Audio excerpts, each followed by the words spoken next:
Frontier Medical Station Kepler-7 hung in orbit like a promise of cooperation, its modular design reflecting both human engineering pragmatism and Velari aesthetic sensibilities.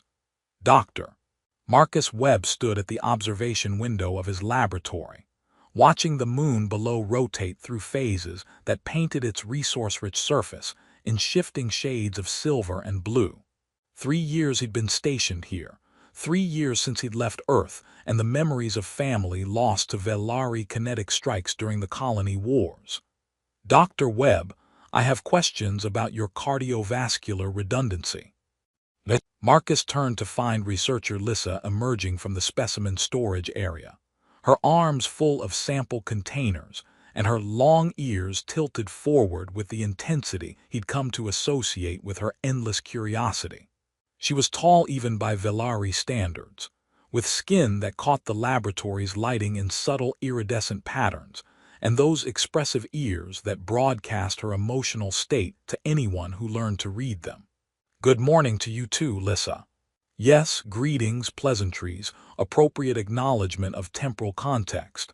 She set the containers down with careful precision. Now, cardiovascular redundancy. Humans have multiple blood vessels performing similar functions. This seems inefficient. Why did your evolution not streamline the system? Marcus had been answering Lissa's questions for 6 months now, ever since she'd been assigned as his primary student in the medical exchange program. Her approach to learning involved asking approximately 700 questions per day, most of them thoughtful, some of them uncomfortable, all of them delivered with the social awareness of a hyperactive graduate student who'd never learned about personal boundaries. Redundancy provides backup systems, Marcus explained, pulling up a holographic model of human circulation. If one blood vessel is damaged, others can compensate. It's evolutionary insurance against injury. But Velari vessels regenerate within hours. Damage is temporary. Your approach seems to assume permanent damage is common. In human evolution, it was. We evolved as persistence hunters on a dangerous planet. Redundancy kept us alive long enough to reproduce. Lissa's ears perked up at the word reproduce, a reaction Marcus had learned meant she just identified a new topic for exhaustive inquiry. He preemptively tried to redirect. Should we review the respiratory comparison studies? You had questions about oxygen processing. Later, I am now curious about human reproduction. Our briefing materials on the topic were marked as incomplete and possibly inaccurate. She tilted her head, studying him with unsettling directness. You are qualified to provide accurate information, yes. Marcus suppressed a sigh. He'd known this topic would come up eventually. The Velari approach to reproduction was so fundamentally different from human biology that mutual understanding required someone willing to explain the awkward details. Yes, I'm qualified. Though maybe we should schedule a formal lecture with proper materials. No need for formality. We are colleagues. You can explain informally. She pulled up a chair with her characteristic lack of patience for procedural delays. I will ask questions as they occur to me. That was what Marcus was afraid of. But this was his job, building bridges through education, helping two species understand each other despite decades of war and mistrust. If that meant uncomfortable conversations about reproductive biology, so be it. All right, what do you know already? Humans require 2 individuals of different biological configurations to create offspring. This is similar to Velari reproduction in requiring multiple genetic contributors, but different in execution. Velari reproduction involves neural bonding and conscious genetic merging. Human reproduction involves. She consulted her datapad, physical interaction of anatomical components. The details in our briefing materials were confusing and possibly metaphorical. Not metaphorical, literal. Marcus pulled up anatomical diagrams, keeping everything clinical and professional. Human reproduction is biological rather than neurological. It requires physical contact between individuals with complementary reproductive anatomy. Physical contact. Lissa's ears tilted at slightly different angles, processing this information. Not neural connection. No, though emotional connection is typically involved in human relationships, the reproductive process itself is biological and physical. This seems inefficient. How do you ensure genetic compatibility without neural analysis? We don't, not directly. Humans evolved mate selection based on other factors, health indicators, social compatibility, emotional bonding. Genetic compatibility is mostly chance. Lissa looked genuinely disturbed by this information. Chance. You entrust reproduction to random probability. Evolution entrusts it to probability. Modern humans have genetic screening available, but the biological process remains the same as it was for our pre-technological ancestors. For the next hour, Marcus walked Lissa through the basics of human reproductive biology, using the same clinical approach he'd learned in medical school. She asked detailed questions about mechanics, timing, hormonal cycles, gestation periods. Her focus was intense, her questions probing but not prurient.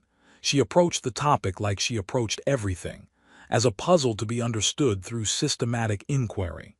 Other Velari researchers worked in the laboratory, conducting their own experiments at stations scattered across the large space. Marcus was peripherally aware of them, but his focus remained on making sure Lissa understood concepts that had no direct parallel in Velari experience. So the physical contact is instinctive, Lissa asked. Humans do not consciously control the process. Parts of it are instinctive, yes, but humans also have social and cultural frameworks around reproduction. It's not purely biological. There's courtship, relationship building, emotional connection that typically precedes physical intimacy. Courtship, Lissa tested the word. This is the process of determining compatibility before attempting reproduction. Essentially, yes. Though humans can form relationships without intention to reproduce, the emotional bonding is often valued for its own sake. Fascinating. Velari bonding is always tied to genetic merging. Your species separates emotional connection from reproductive function. Not entirely separated. Most humans prefer reproduction within emotionally significant relationships. But yes, they're not automatically linked the way they seem to be for your people. Lissa sat back, her ears moving through positions Marcus couldn't quite interpret. She was silent for nearly a minute, unusual for her, and he could almost see her reorganizing her understanding of human behavior through this new information. Dr. Webb, this changes my entire comprehension of human social structures. How so? I had assumed your bonding customs were similar to ours, just expressed differently. But if emotional connection and reproduction can occur independently, then human relationships are far more complex than I understood. The variables multiply exponentially. Welcome to human sociology. We've been trying to figure it out ourselves for millennia. Lissa laughed. That sound like wind chimes that Marcus had learned meant genuine amusement rather than the polite social noise humans might make. Then her ears perked up again with that characteristic intensity that meant another question was forming. So human reproduction requires physical contact, emotional bonding for optimal outcomes, and mutual consent to create offspring. That's a reasonable summary, yes. Lissa's ears tilted forward, her expression shifting into what Marcus recognized as excited realization. Is this how humans reproduce? Can I try? The laboratory's ambient noise seemed to cut out as Marcus's brain attempted to process what she just asked. His face went through several colors in rapid succession, pale to red to something that probably approximated purple. His mouth opened, closed, opened again. No sound emerged. This is an educational context, he finally managed to stammer, but the damage was done. The other Velari researchers in the laboratory had all stopped working, their attention snapping to the conversation with such synchronized precision that Marcus knew they'd been listening. One researcher dropped a sample container, the crash of breaking material loud in the sudden silence. Another made a sound like someone had physically struck her. A third's ears had gone completely rigid, locked in a position Marcus had never seen before. Lissa looked confused by everyone's reaction. Did I phrase the question incorrectly? I am interested in understanding the process experientially to better comprehend the mechanisms you described. Is direct observation not appropriate for educational purposes? Lissa, that's not how. Humans don't. There's a significant difference between explaining biology and actually. Marcus was very aware he was not forming coherent sentences, but his brain seemed to have shorted out somewhere around, "Can I try?" The senior Velari researcher, an older female named Tessa whose ears showed silver streaks of age, approached their station with an expression Marcus couldn't read. She spoke rapidly in the Velari language, too fast for Marcus's translation implant to fully capture, but he caught enough to understand the situation had just become very complicated in ways he didn't fully understand. Lissa responded in their language, her tone confused, and Tessa's ears went through a series of positions that Marcus's limited cultural training suggested indicated shock followed by something like dismay. "Dr. Webb," Tessa said in careful human standard, "do you understand what researcher Lissa has just initiated?" A very awkward misunderstanding. "No, a consort petition." "A what?" "Her verbal inquiry about participating in your reproductive process, delivered in front of witnesses, constitutes formal courtship initiation under traditional Velari law. She has petitioned for consort status." Marcus felt the laboratory floor shift beneath him in a way that had nothing to do with the station's artificial gravity. That's not what she meant. This was a biology lesson. She was asking an educational question about reproductive mechanics, not making any kind of actual. Under Velari law, the interpretation is bound by the words spoken and the context of witness observation. Intent is evaluated by oath censors, but the verbal petition itself has been formally lodged. Lissa was looking between Marcus and Tessa with growing alarm, her ears shifting through positions that suggested she was beginning to realize her innocent question had triggered something she hadn't intended. "I did not mean to initiate formal protocols," she said quietly. "I was curious about experiential understanding of the process Dr. Webb described. I did not intend courtship petition." "Nevertheless," Tessa said, her tone gentle but firm, "the words were spoken and witnessed. This must now follow proper legal channels. Dr. Webb, you will need to consult with your superiors. Researcher Lissa, your family must be notified. This has become a matter that extends beyond personal choice." Marcus stood there, his anatomy lesson somehow having transformed into an interstellar incident, and wondered how explaining cardiovascular redundancy had led to this moment. Lissa's ears had drooped in what he now recognized as mortification, and he felt a surge of protectiveness mixed with his own confusion. "Lissa, I know you didn't mean. I have disrupted proper protocols and caused diplomatic complication through impulsive inquiry," she said, her voice smaller than he'd ever heard it. "I apologize, Dr. Webb. I will submit to family judgment regarding appropriate resolution." She left the laboratory quickly, followed by Tessa and two other Velari researchers. The remaining personnel returned to their work with carefully neutral expressions that Marcus suspected hid significant opinions about what they just witnessed. Marcus stood alone at his workstation, the holographic diagrams of human anatomy still floating in the air, and tried to figure out how his life had just become exponentially more complicated than cardiovascular redundancy could ever explain. His comm unit chimed. Commander Akoi's face appeared, her expression promising that his day was about to get even worse.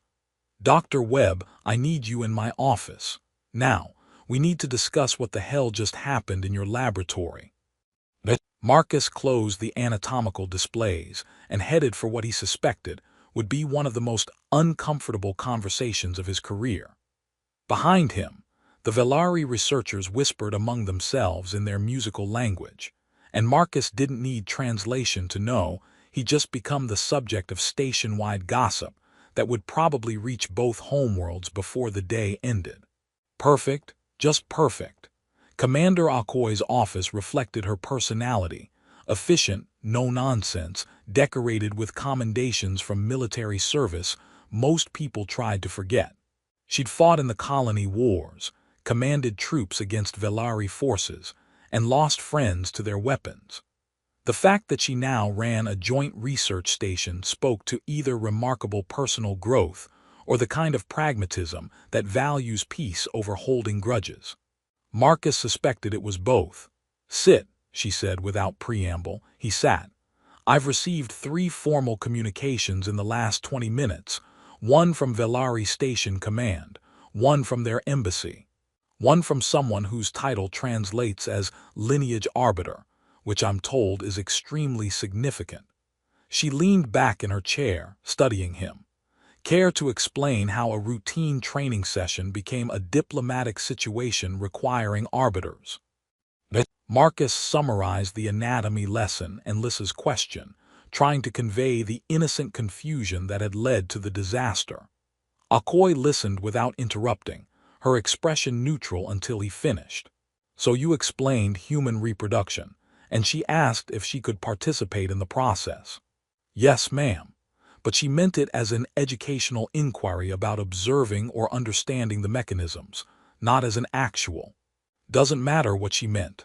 Matters how it was received by Velari witnesses under their legal framework." Akoi pulled up documents on her display.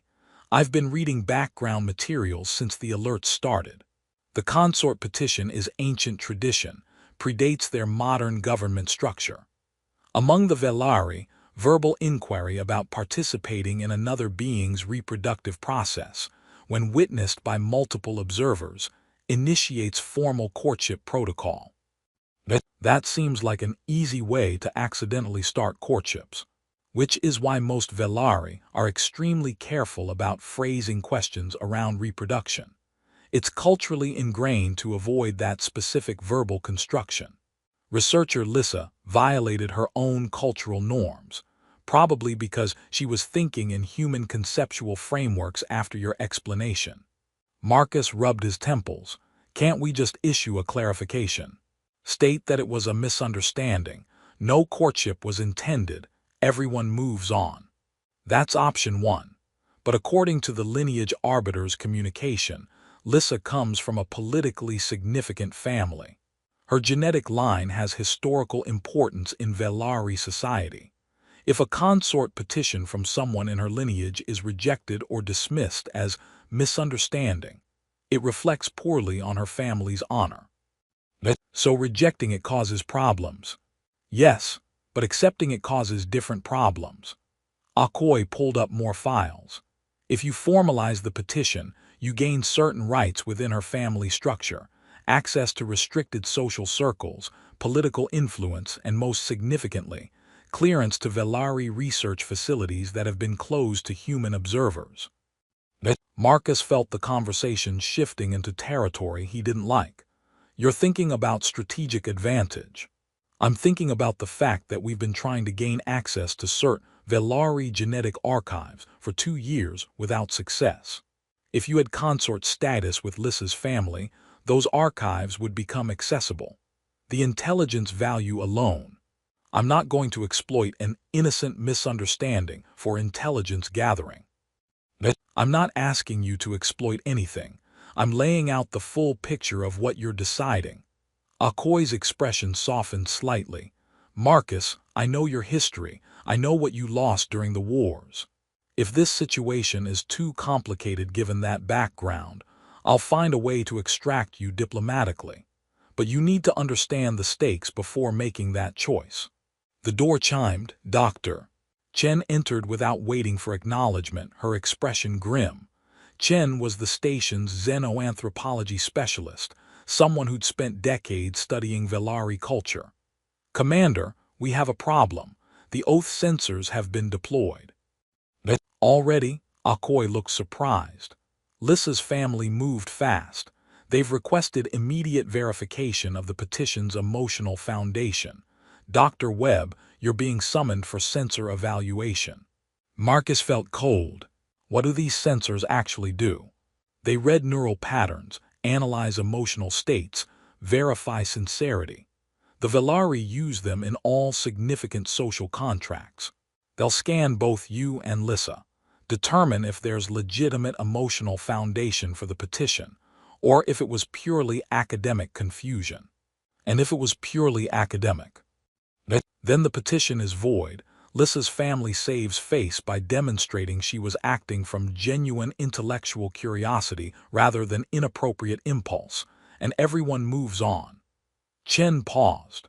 But if the censors detect any emotional foundation beyond professional interest, then the petition is considered valid, Akoy finished.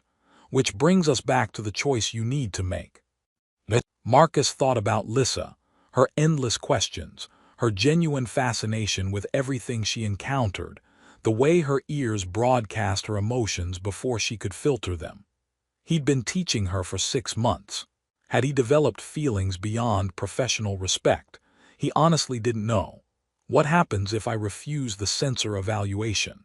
Diplomatic incident, Chen said bluntly.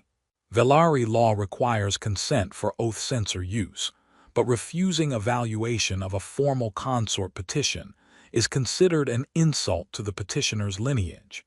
Given current political tensions, it could destabilize the entire cooperation framework we've spent years building.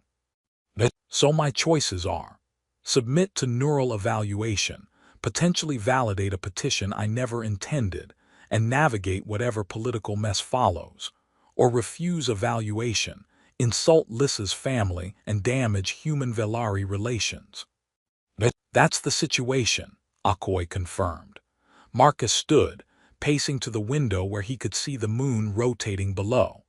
Somewhere on that moon, Velari and human teams were working together on resource surveys that had seemed impossible 3 years ago. The station itself represented thousands of hours of cooperation, compromise, and genuine attempts to move past the war. "I'll do the evaluation," he said finally, "but I want to speak with Lissa first. If we're going to have our neural patterns analyzed for emotional content, I'd like to understand what she's thinking." "That can be arranged," Chen said. "Though be aware her family's representatives will likely be present. This has moved beyond private conversation." "Of course it has." Marcus turned back to face them.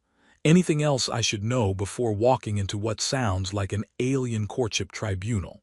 Akoy exchanged glances with Chen. "One thing. There have been coded communications detected from known extremist groups, the ones who never accepted the peace." Marcus felt his combat medic instincts activate. "They're mobilizing." "Possibly. A human gaining consort status in a prominent Velari family would be symbolic in ways that some people would find threatening.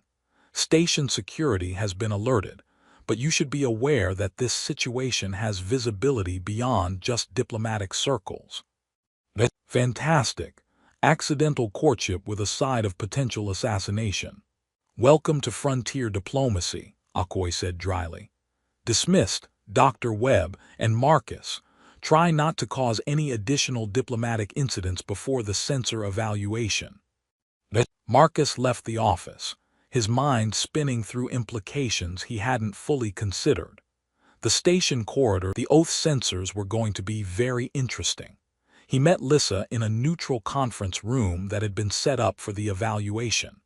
She was accompanied by 3 Velari he didn't recognize, family representatives, judging by the formal patterns on their clothing. She looked smaller than usual, her ears held in a position that suggested profound discomfort. "Dr. Webb," one of the representatives said in careful human standard, "I am Counselor Thane, Lissa's lineage arbiter. We appreciate your willingness to undergo oath censor evaluation. The process will be uncomfortable but not harmful." "I understand. Can I speak with Lissa privately first?" "That is irregular. I'm not participating until I talk to her alone." Marcus kept his voice calm but firm. 5 minutes, private conversation. Thane's ears went through several positions before he nodded curtly. 5 minutes. We will be outside. The representatives left. Marcus and Lissa stood facing each other in the now quiet room. I am so sorry, she said immediately. I did not understand the implications of my phrasing. I was thinking in human conceptual frameworks, and I forgot proper Velari protocols for discussing reproduction. I have dishonored my family and complicated your position through carelessness. Lissa, look at me. He waited until her eyes met his. This isn't your fault. You were asking questions the way you always do, directly, honestly, without pretense. That's one of the things He paused, realizing he was about to say something significant. One of the things I value about working with you. Her ears perked up slightly. You do not resent my constant questioning. Sometimes it's exhausting. Mostly it's refreshing. You approach everything like it's a puzzle worth solving, and you're not afraid to ask the uncomfortable questions others avoid. This particular uncomfortable question has caused considerable difficulty. Yeah, it has. Marcus moved closer, his medic training making him notice details. Her elevated heart rate visible in the pulse point at her throat, the slight tremor in her hands. But we're going to figure it out. Together. Starting with this oath sensor evaluation. The sensors will show my emotional state was genuine. I was not consciously initiating courtship protocols, but... She hesitated. I have developed regard for you that extends beyond academic interest. The sensors will detect this. It will validate the petition legally even though I did not intend formal courtship. Marcus absorbed this information. You have feelings for me.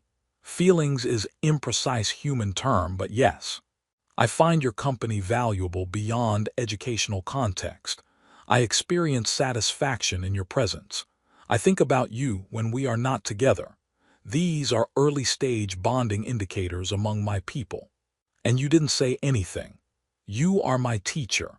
The professional dynamic made personal acknowledgement inappropriate.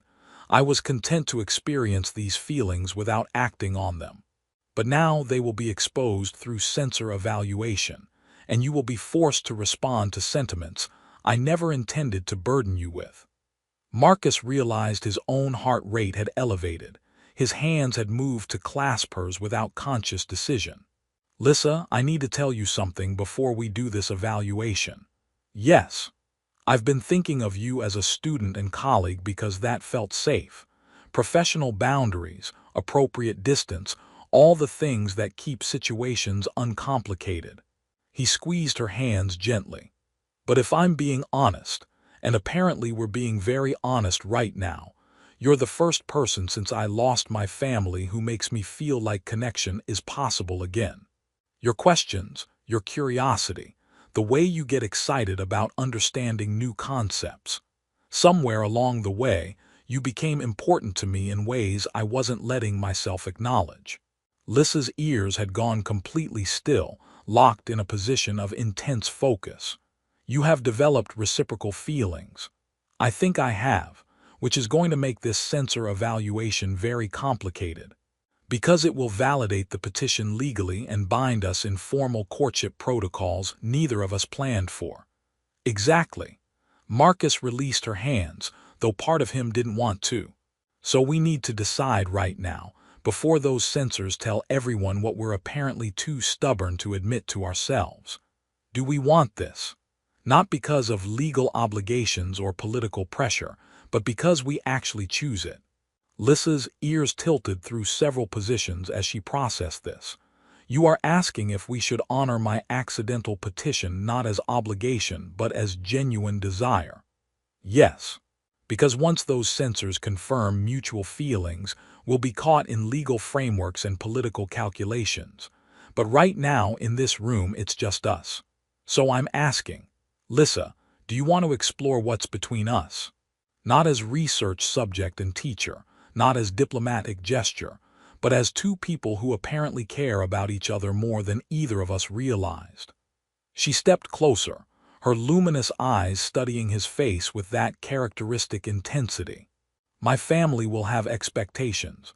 Your superiors will have strategic interests. Conservative elements in both our species will object strenuously. The complications are considerable. That's not an answer. The answer is yes. Her ears perked forward with unmistakable certainty. I want to explore this bond. I want to understand not just human biology but you specifically. I want to continue asking uncomfortable questions and receiving honest answers. She paused, then smiled. I want to try as I originally asked, though I now understand the question better than I did. Marcus felt something tight in his chest release. Then let's tell the censors the truth.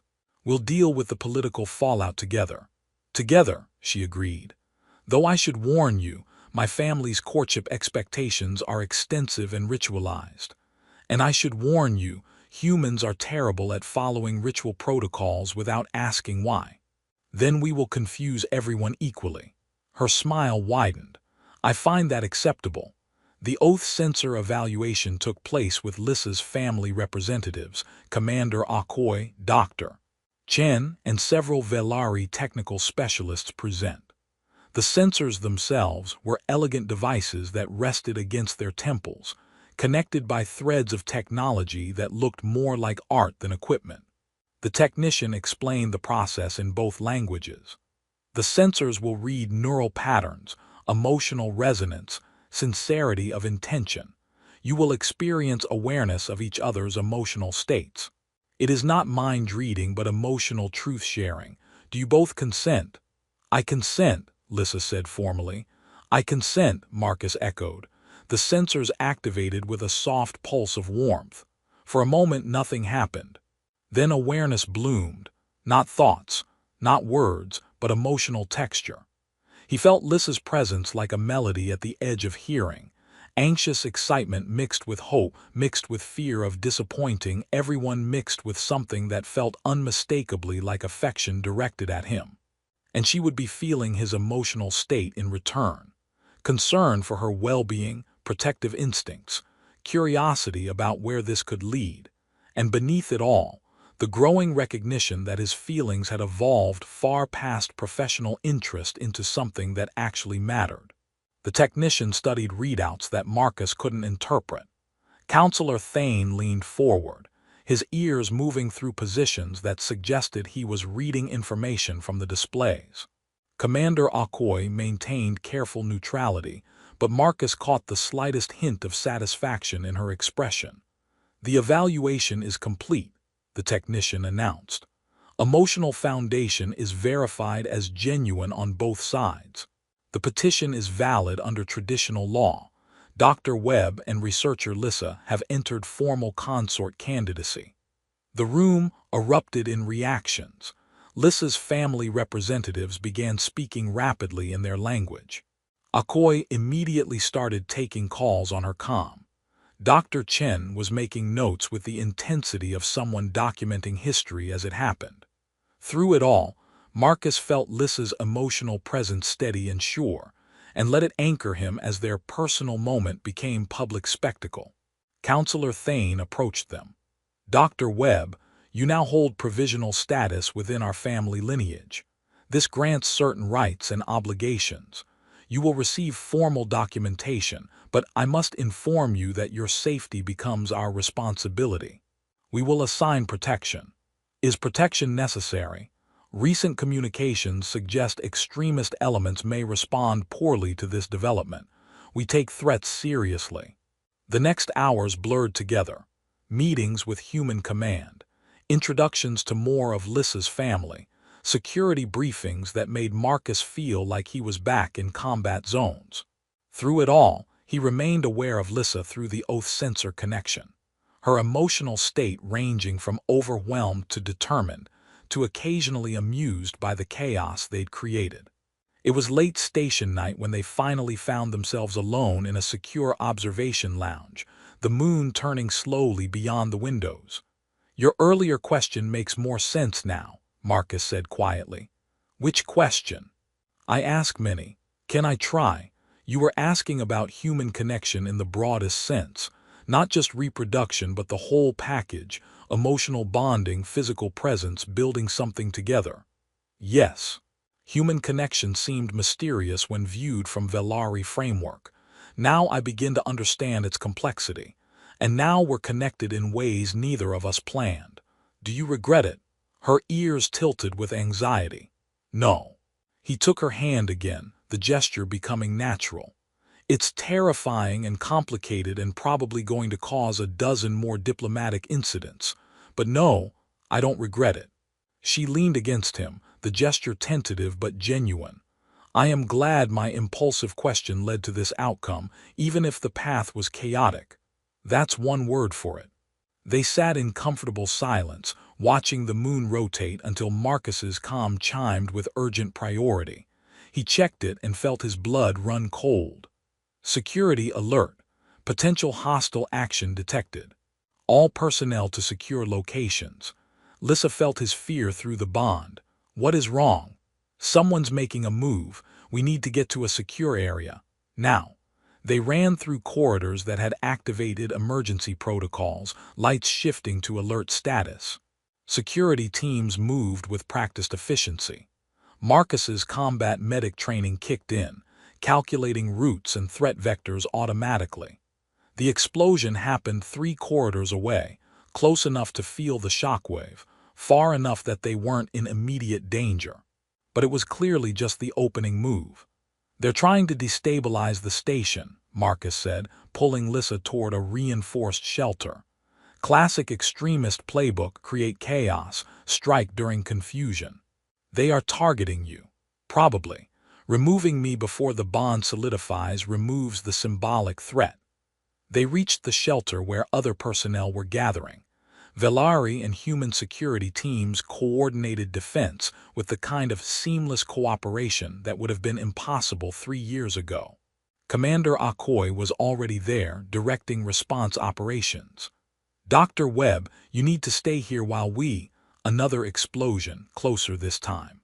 The shelter's reinforced walls held, but the message was clear.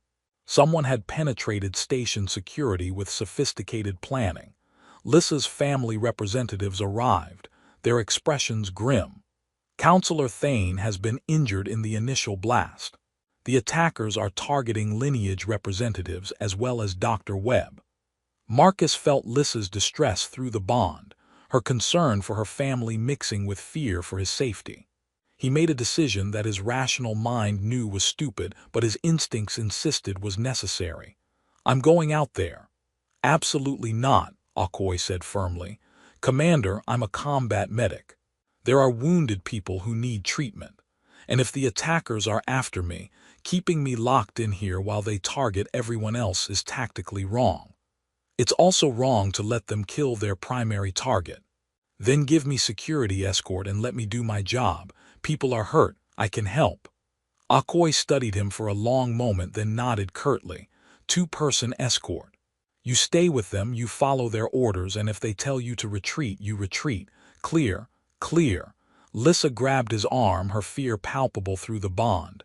This is dangerous. Yes, but it's who I am. I can't hide while people need medical help. Then I am coming with you.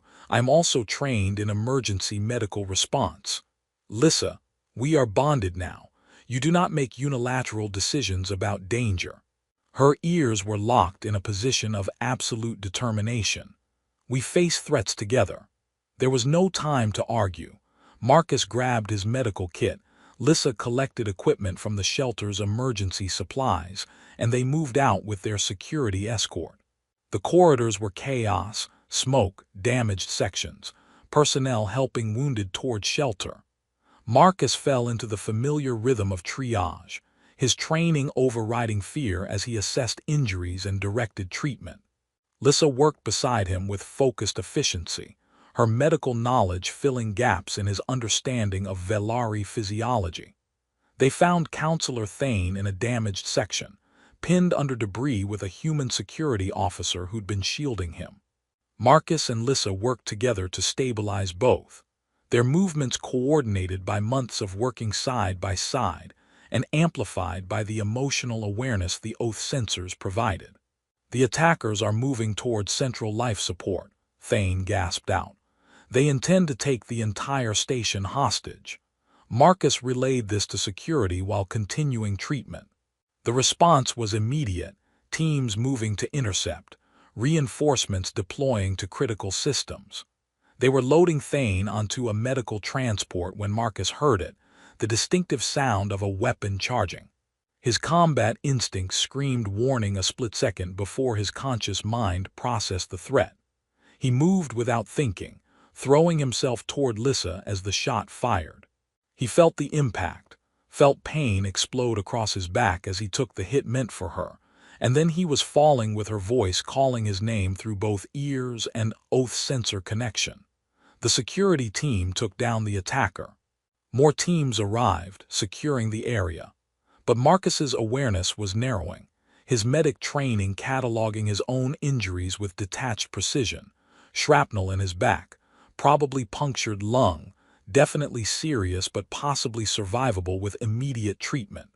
Lissa was above him, her hands already working with medical equipment, her emotional state flooding through the bond, terror and determination and anguish, an absolute refusal to let him die.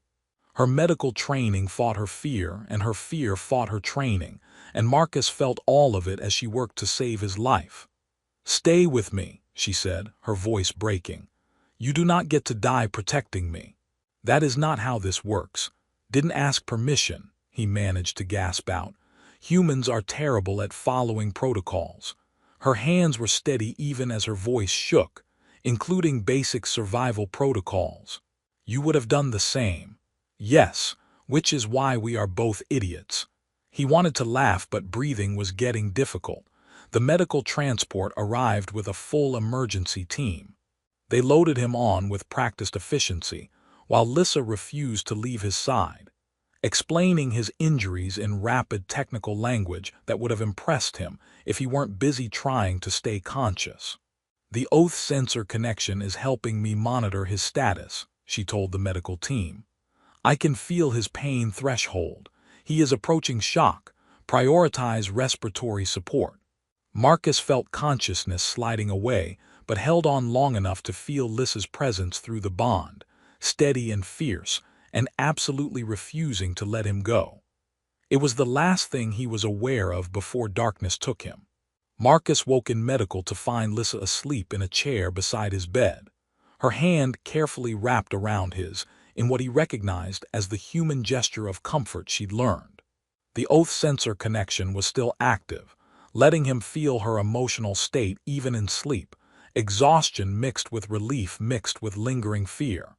He shifted slightly, and pain reminded him why he was here. His back felt like someone had used it for shrapnel storage, which wasn't far from the truth. But he was breathing without assistance, which meant the lung had been repaired.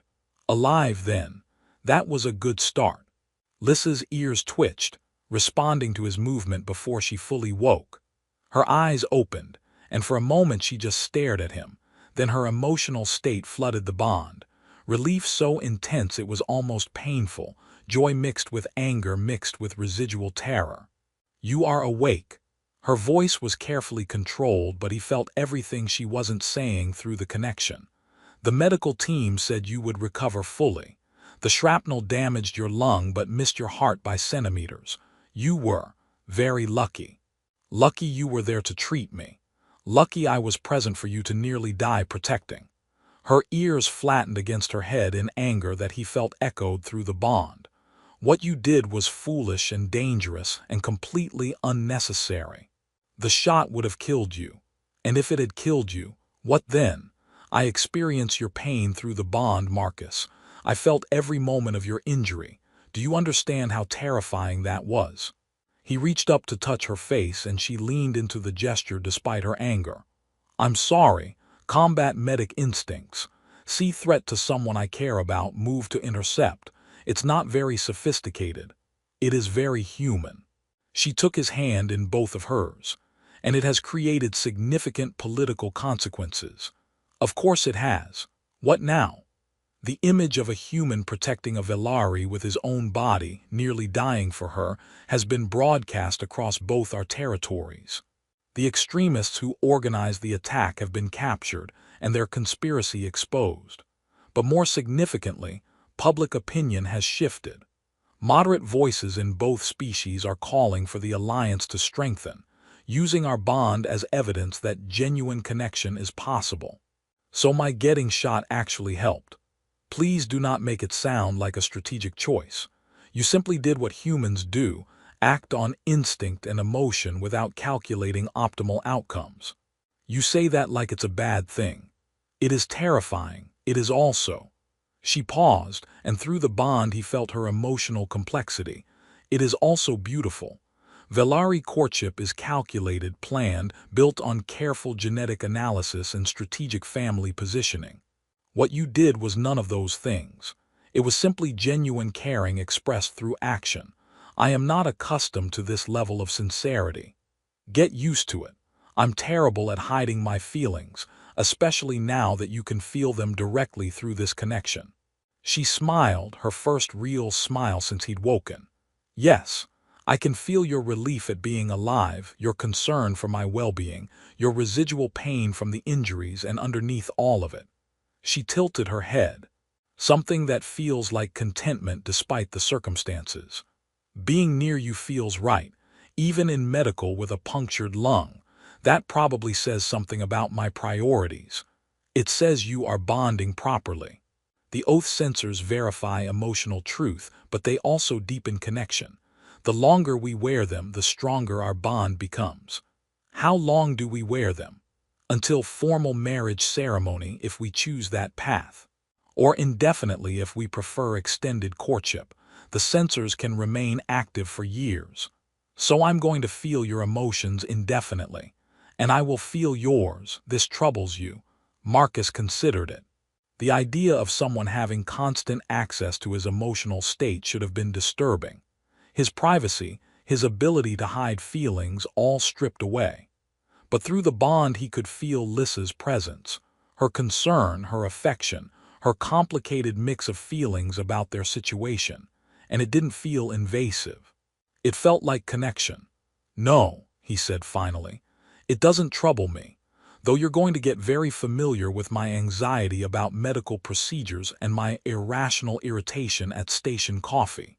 And you will experience my frustration when people refuse to answer my questions and my excitement when learning new concepts. We will share everything. Everything, he agreed. Commander Akoi visited an hour later, her expression carefully neutral. Dr. Webb, glad to see you conscious. Your heroics were noted by both species leadership. You're being awarded commendations from both governments, which is unprecedented. I wasn't trying to be heroic, ma'am. I was trying to keep Lissa alive. Same result. The political impact has been significant. The extremists who attacked the station have been exposed as a coordinated conspiracy reaching into both governments. Their capture has actually strengthened moderate factions. Your bond with researcher Lissa is being held up as proof that genuine cooperation is possible. So, our accidental relationship is now political symbolism. Welcome to frontier diplomacy. Akoi's expression softened slightly. For what it's worth, Marcus, you did good. Not just the heroics, but the whole situation. You turned a cultural misunderstanding into something that might actually help both our species move forward. I just answered her questions honestly. Exactly. Sometimes honesty is the most radical political act available. Over the following weeks, as Marcus recovered, the situation continued evolving. The gate network negotiations that had been stalled for months suddenly accelerated, with both sides citing the Marcus-Lissa bond as evidence that deeper cooperation was possible. Access to previously restricted research facilities opened up. Joint scientific programs expanded. And through it all, Marcus and Lissa continued building their relationship, learning to navigate the oath sensor connection that let them share emotions while discovering each other as individuals beyond the roles they'd started with. Lissa still asked endless questions, but now Marcus could feel the curiosity driving them, could sense when her inquiries came from genuine confusion versus when she was pushing boundaries to see how he'd respond. And she could feel his reactions, his patience, his occasional frustration, his underlying affection that grew stronger the more time they spent together. "I have a question," she said one evening as they sat in the observation lounge watching the stars. "Of course you do. This bond we have built, it began with my misunderstanding of human reproduction, but it has become genuine connection verified by oath sensors and strengthened through shared experience. Does the origin matter if the result is real?" Marcus pulled her closer, feeling through the bond her need for reassurance. "The origin is a great story we'll probably never tell our families the full details about. But no, it doesn't matter. What matters is that we chose to make it real. Even though I accidentally initiated courtship protocols while trying to understand human biology, especially because of that. You were being yourself, curious, direct, unfiltered. That's who I'm bonded to. If you'd been calculated and careful, we might never have gotten here. So my impulsiveness was actually beneficial. Don't let it go to your head. You're still going to accidentally cause diplomatic incidents with uncomfortable questions. And you will continue to protect people without calculating optimal survival probability first. We're both disasters in our own ways, but disasters that function well together." She tilted her ears perked up with delight. "Does this mean you will explain human cultural practices I find confusing?" "Unfortunately, yes." "Excellent. I have compiled a list of 372 concepts requiring clarification." "Of course you have." The formal bonding ceremony took place 3 months later, after Marcus had fully recovered and political tensions had stabilized.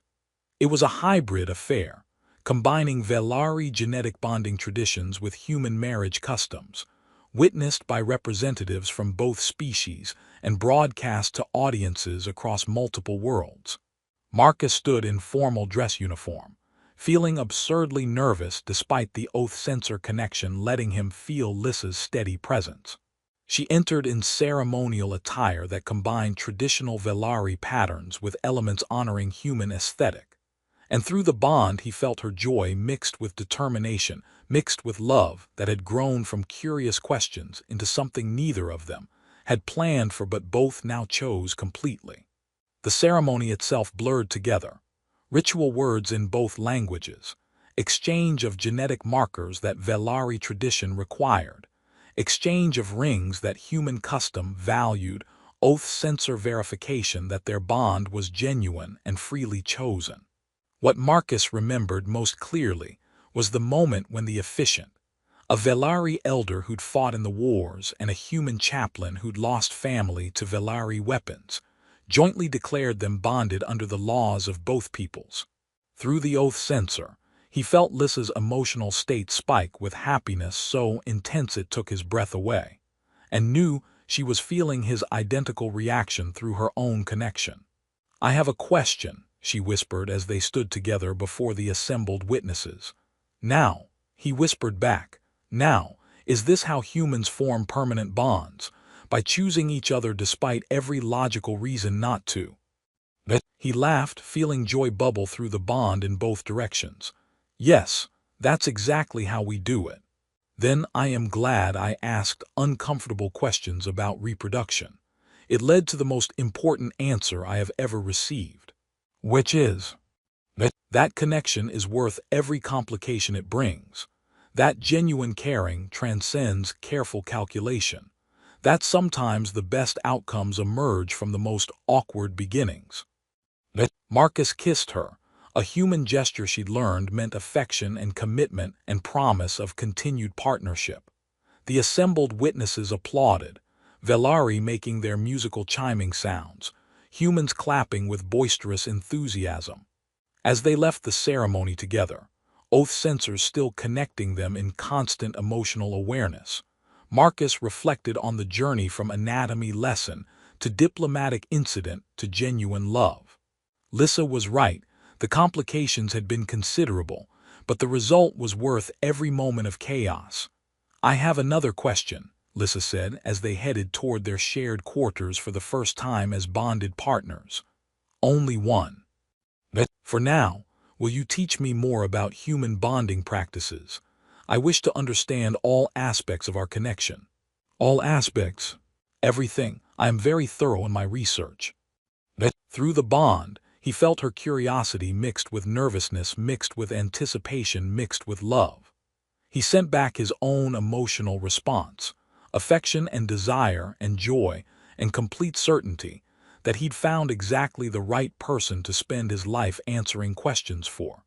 Then let's continue the lesson where we left off, he said. Though fair warning, practical demonstrations of human bonding are considerably more complex than theoretical explanations. I prefer hands-on learning. Her ears tilted forward with excitement, and I have many questions about optimal techniques.